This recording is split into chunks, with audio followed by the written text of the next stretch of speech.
السلام عليكم ورحمة الله وبركاته. يا مساء السعادة، يا مساء الخيرات. أهلا بكم حبايبي طلاب ثالثة ثانوي في حصة جديدة ودرس جديد. وكالعادة وقبل كل شيء نقول بسم الله الرحمن الرحيم. نراجع مع بعض درس من الدروس المهمة جدا، ألا وهو درس لبرونو بيرسونال أو الضمائر الشخصية. مبدئيا بس عشان تبقى فاهم لازم تكون عارف إن الضمير في اللغة الفرنسية هي كلمة تحل محل الاسم لتأخذ معنى وإعراب، لكن الكومبليمون دي بيجي انديركت، المفعول غير المباشر، يعني جاء مباشرة بعد الفعل ولكن يسبقه حرف جر. أنا عندي بقى ضمائر المفعول في منها كم نوع؟ اللي في منها مسيو نوعين. أول حاجة أنا عندي في ضمائر المفعول المباشر، وفي عندي ضمائر المفعول غير مباشر. في مباشر وفي غير ايه مباشر. وقبل ما نكمل هنستشف قاعده مهمه قوي، ان الضمير بيتحط فين؟ قال لي دائما ضمير المفعول يوضع قبل الفعل الذي يعود عليه، ما عدا في حاله الامر المثبت يوضع الضمير بعد الفعل. يقول لي تي كونيس سات في، تعرف البنت دي؟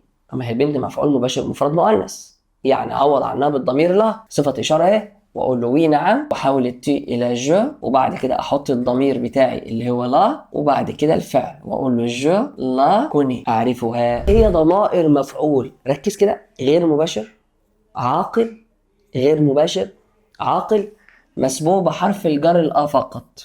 تو فيان، انت هتيجي افيك حرف جر ثابت، يبقى عايز ضمير توكيد، يبقى هتيجي ايه؟ اقول له هتيجي معايا افيك موا. سي كيستيون، هذه الاسئله. مون فيس نوت اريبوندي، ابني بيجاوب على الاسئله. خلي بالك، ريبوندر يعني يجاوب، يجيب على الاسئله. ريبوندر سي كيستيون، يجاوب على الاسئله، يبقى ده غير مباشر غير عاقل، يبقى الضمير الاجراك. نشوفك بقى في حصه جديده ودرس جديد ومراجعه جديده، والسلام عليكم ورحمه الله وبركاته.